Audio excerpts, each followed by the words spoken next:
मैं गुरुदेव के जन्मोत्सव पट्टोत्सव के अवसर पर तो यहाँ नहीं था, परंतु मेरा सौभाग्य है कि मुझे गुरुदेव की अभिवंदना में बोलने का अवसर मिल रहा है। जब मैं गुरुदेव के व्यक्तित्व और कर्तृत्व के बारे में चिंतन कर रहा था तो मुझे गुरुदेव की जिंदगी में, गुरुदेव के जीवन में ऐसे कई सारे विरोधी युगल इसका सह अस्तित्व मिला।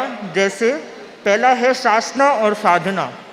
जिस व्यक्ति के हाथ में शासन की डोर हो, अनुशासन करना हो, उसकी साधना भी उतनी ही उत्कृष्ट हो, यह विरल बात लगती है। पर हम गुरुदेव के जीवन में इस युगल को देख सकते हैं। गुरुदेव की जितनी साधना उत्कृष्ट है उतनी ही शासना भी उत्कृष्ट ही है। अगला है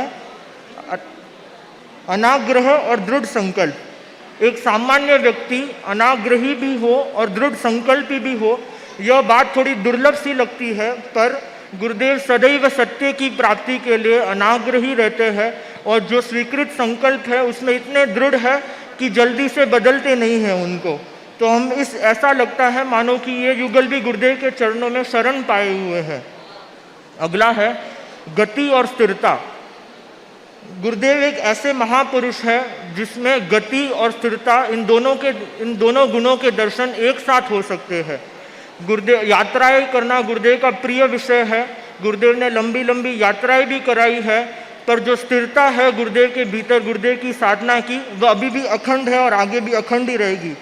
हम गतिमत्ता और स्थिरता, ये दोनों गुण के दर्शन गुरुदेव के एक ही पुरुष में कर सकते हैं, वे गुरुदेव है। अगला है अणगारत्व और आगारत्व। गुरुदेव अल्प 12 वर्ष की अल्प उम्र में ही अणगार बन गए थे और अभी भी अणगारत्व का गुण गुरुदेव में सहज ही दिखता है।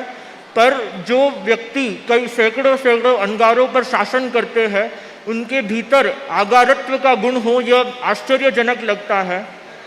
जो लाखों लोग हैं, भक्त है गुरुदेव के, उनके हृदय रूपी घर में गुरुदेव का निवास है, ये संभवतः आगारत्व का गुण देखा जा सकता है गुरुदेव में। अगला है निर्मोही और आत्मीयता। गुरुदेव की निर्मोह की साधना उत्कृष्टता की ओर है, उत्कृष्ट ही है। पर जो व्यक्ति गुरुदेव की सन्निधि में आते हैं, गुरुदेव की आभा मंडल में आता है, वो उतनी ही आत्मीयता का अनुभव करते हैं जितनी गुरुदेव की साधना उत्कृष्ट है। तो हम इस गुणद्वय को भी गुरुदेव में देख सकते हैं। गुरुदेव, मैं आपसे इस अवसर पर यही आशीर्वाद चाहता हूँ कि मेरी साधना भी आपकी साधना की तरह निर्मल, निर्मलतम और निर्मलतर बनती जाए, यही आशीर्वाद चाहता हूँ।